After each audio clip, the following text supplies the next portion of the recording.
Yo guys, what is up? Welcome back to another AFK journey video. In this video, we're going to be going through the Whale Supreme Arena defenses I'm planning to set for this week.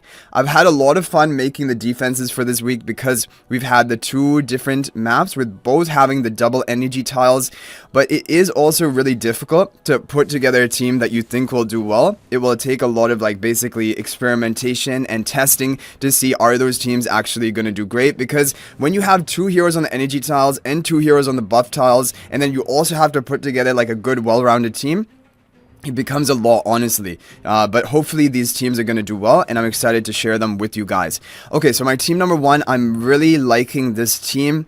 Basically, I love the combo of Harak, Smokey, and Odie, with Harak and Smokey on the buff tiles, because what happens is Harak and Smokey are going to teleport into the enemy's grouped up team. Smokey will be healing and providing the attack buff. Odie is going to be hitting really hard and setting up kills for the Harak. And then all it takes is Harak to get 1 or 2 kills, and he is going to basically carry your team. We also have Mikola here because we need a third Mauler hero. I thought Mikola would have been the best option because in this map specifically, look, we already have 2 heroes in the Honor Arena. Hopefully Smokey and Harak will be teleported into the enemy team or somewhere around the Honor Arena, and Mikola can run up there as well. So I think we have pretty good odds of controlling the Honor Arena, getting the attack buff, and then Mikola can also provide value with their Courage Sphere. Now definitely there would be other good options here. You could even honestly try Entendre. Rather than Mikola, it would give a shield to Hugin, making him even tankier. Or you could even try any other hero here, pretty much Brutus, but we're already running that on a different team. So in this team, Hugin is like the best buffer for Odie. And I want to just keep using Hugin with Odie as much as I can, because it's really fun, and also it's really strong. Because his Mechanized Bond is going to provide a lot of value, but only if the ally is stationary. And Odie is one of the only hard-hitting stationary damage dealers basically in the game. Now, the opponent can displace the Odie, and then he will go outside of the Mechanized Bond gear range. However, most people don't run displacement, especially in this Supreme Arena season. Also, we have the Valor Shield spell that is going to make Hugin even tankier, and I think it's really essential. If you're running Hugin and he's up front, I think you need to go for the Valor Shield spell, because that is going to give him the shielding and the defenses for the first 10 seconds. It will allow him to at least cast his ultimate and get some shielding up for your team, and then he is actually really good. But the problem is, the weakness of Hugin, in my opinion, is him getting killed really early on. And so that is why you're going to have to go, in my opinion, for the Valor Shield spell. Now, let's say you don't have Hugin. You can replace Hugin for Thorin. Thorin would be a great option as well, and in some ways Thorin is even safer, and then you wouldn't even have to go for Valor Shield because Thorin doesn't need that additional tankiness. You could just go for Resonating a spell or some other option. Now, just a point about Frontline Spell, I never like to run Frontline Spell on my defenses, even though, and especially in this map, you already have one enemy, or one ally in the enemy territory, and if, for example, the opponent doesn't bring Mauler buff tiles, you're going to be teleporting into their team, and you're going to trigger Frontline, and you're going to be really strong. However, the problem is, it is counterable as well. If the opponent sees you have Frontline Spell, and they're smart about it, they're just going to bring Mauler heroes. They're going to teleport first because the person attacking has a teleport priority at the beginning of the match, and then your Maulers are just going to teleport on top of theirs, and you're not even going to trigger your Frontline spell. Basically, it's like a completely wasted active effect. So that is why I don't like running Frontline defense. But of course, you can do it. I mean, you knowing that the opponent cannot run a Mauler team into all of your teams, but the thing is, it is counterable, so I don't like to run it. So that is why, but in this team, I definitely think Valor Shield is the way to go, because that Hugin protection is really good. And now, Odie is going to be ramped up like crazy, Mechanized Bond, with his Mystic Charms of Hugin. Basically, we have a 30% attack boost for Odie, just from the quality bonus of the Mythic Magic Charms of Hugin. The Mystic Charms are going to make the Mechanized Bond buff to Odie be 30% of Hugin's attack, and then when Hugin casts his ultimate, he's going to give a 10% attack buff to the hardest hitting damage dealer so far, which might be Odie too. So Odie is basically on steroids in this comp, especially if we could also control the Honor Arena and also have Smokey buffing up Odie based on the teleportation position. Odie is going to be crazy. And yeah, I'm really excited about this. And it's setting up kills for Harak, and then Harak carries your team. So overall, I'm a big fan of this team. I think it will do very well. I'm a bit concerned about the Mikola, because I think she can be killed easily. But then, yeah, I mean, hopefully the other heroes are going to be able to carry it. And maybe even if you control the on arena, even after Mikola dies, there's still the value of that, right? Okay, for team number 2. So let's talk about the effect of this team number 2 map. It is going to be Mistbound Maze. We've seen this before, but basically all of your allies are going to be capped out 3 range. They're not going to have any... If they, for example, have 5 range, they're going to be reduced to 3 range. If the hero has 1 range, they're still going to be 1 range. They're not going to be boosted to 3 range, for example. Your Fresser is not going to be turning into a ranged damage dealer or anything. But the thing is, on this team, all of my heroes have 3 range or less already. So this is it doesn't have any, like, hindrance to me. It's not any nerf to my team here. And I wanted to run a Talene team, and then I think the best suited for Talene is this Hypogean Celestial type comp. This is a strong team. It is, again, weak to Maulers. Like, Maulers can basically clear everything in the game. So, like, the strong Mauler Harok team, and I'm sure they would be able to clear it for me here. But for what I've noticed is that it sometimes becomes more awkward to fit in Mauler teams on the energy tiles. And if they're running Maulers, for example, on, like, the first team, or maybe on the third team, then it's difficult to have a Mauler team available here. And even if they do have a Mauler team, I think my team still has potential to win. For example, if they don't bring a Lily May, my Talene is going to be ultimating right from the beginning of the match, and she is going to hit hard. I've gone for the Artifact Tidecall spell because we have both Fresters who can cast ultimates. Talene insta-casting ultimate. Lily May will be casting ultimate pretty soon. Damien can cast ultimate, and then eventually Scarlita can as well. Also, it does give you pretty good stats, haste, and HP percent. Overall, I'm not... Tidecall spell is not one of my favorite artifacts. My favorite artifacts are Valor Shield, Verdant, and Resonating in some teams. But of course, Resonating is not going to work in this team. Tidecall is better suited to this team. I would have liked Verdant here, but the thing is I'm running Verdant in my team number 3, and I think it's probably better to run Verdant there and Tidecall here, and that is why I've kind of decided that. Again, I'm not trying to run Frontline Spell. If I was going to run Frontline Spell, then I would have more artifacts free, and I could use them to power up this team.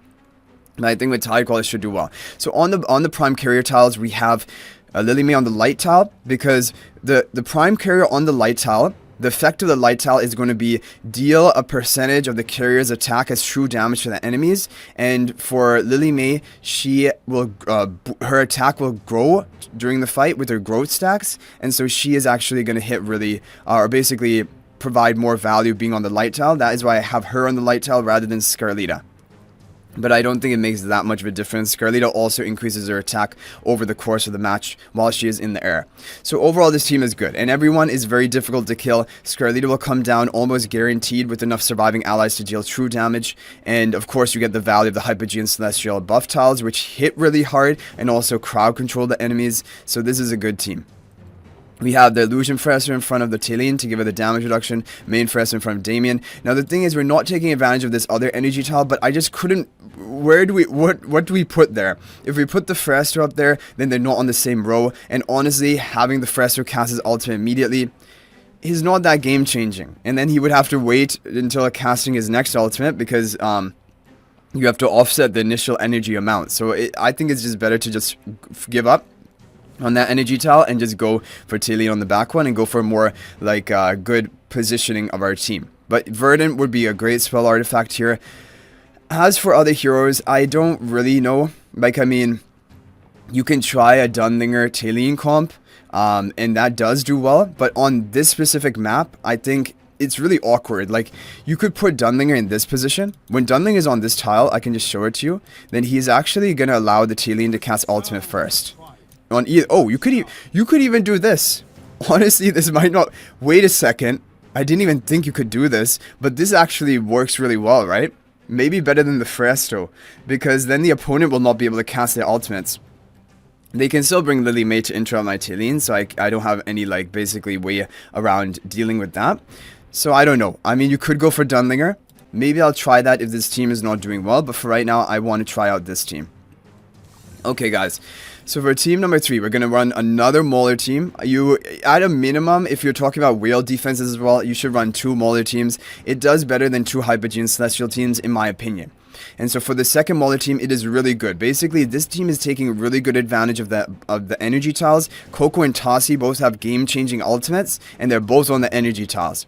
Along with this, we need to have 2 more Maulers. Shakira needs to be run. on one of your teams, he's one of the best heroes, and he's really good on the buff tile. So I have him on the buff tile rather than on the energy tile, and I think this is way better. And Brutus we're running just because I have gotten him the insight charms now, which will make his invincibility at the point of death up to 10 seconds. If I understand the wording correctly, and that is crazy. And then also the charm bonus from the Coco are going to give him the damage reduction and the energy on hit. Basically, this Brutus is going to be very difficult to kill. Lenya and Shakir are going to be teleporting to the enemy team. Both Lenya and Shakir do really well together because with the Shakir's buff, it powers up Lenya and makes her even tankier. And Tassi is really good because she's a hero which is difficult for the opponent to kill. And if they don't do anything about it and we get that initial ultimate cast off, that is a huge like power swing for our team. And I've gone for the Verdant Spell. This was a team I was really wanting to do Frontline Spell on, and you might be thinking, why don't you do Frontline Spell? If I was on offense, definitely I would run this team with Frontline Spell, because you're guaranteed you have the teleportation priority. But on defense, if they bring Maulers, they can still teleport into my team. My Lenya and Shakir will then teleport on top of those heroes wherever they've teleported, and then I'm not going to trigger my Frontline Spell effect until I like maybe kill these heroes and walk into the enemy territory, and that you might already be dead by that time. So I don't like Frontline Spell on defense because it is counterable. I know if people don't like rearrange their teams, like a lot of times people have a set 3 teams they run in the same format, they don't like change around, then of course Frontline Spell can be great here because then they might not be running a Mauler team on team number 3. But if they're smart about it and they see, okay, this guy's running Frontline Spell here, the way to counter it is I run Maulers, and I can also run my Frontline Spell if I want, and I basically get the priority on offense, and I'm going to deny him his Frontline activation effect, and then I just kill him quickly. So that is basically that. So anyway, guys, overall, I am happy about these teams. I think Dunlingr rather than Frester in front of Damien, honestly, not a bad option, and it might even be better because it does deny it to the opponent immediate ultimate cast. But Lily May also is denying them, and I think this is overall. I like Frester as a hero more than Dunlingr.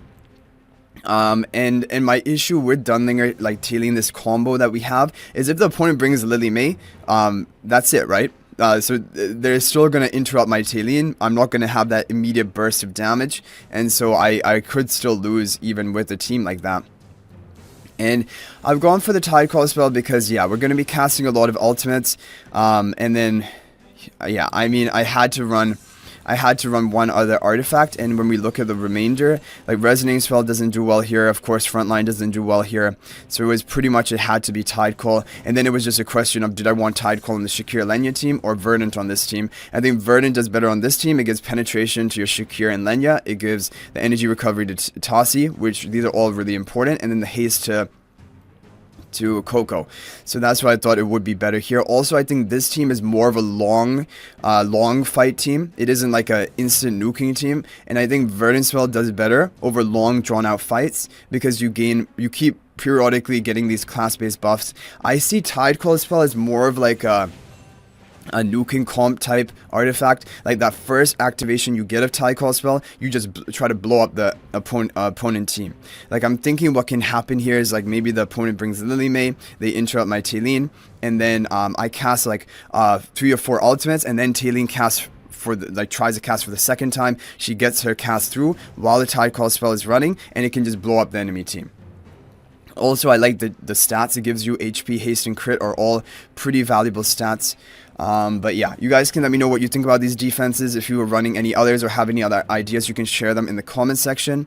It can maybe help out other people, or I can try them in future weeks, and I will keep you guys updated. If all these teams are doing well, then I probably won't make an updated video for the whale defenses. However, if these teams, I find that 1 or 2 of them are not doing too great, and I make some modifications, I will make an updated video on which ones are doing better. But for right now, I'm pretty excited about these. You guys can let me know what you think, and I'll hopefully see you in the next video. And until then, everyone, peace out for now, and thank you for watching.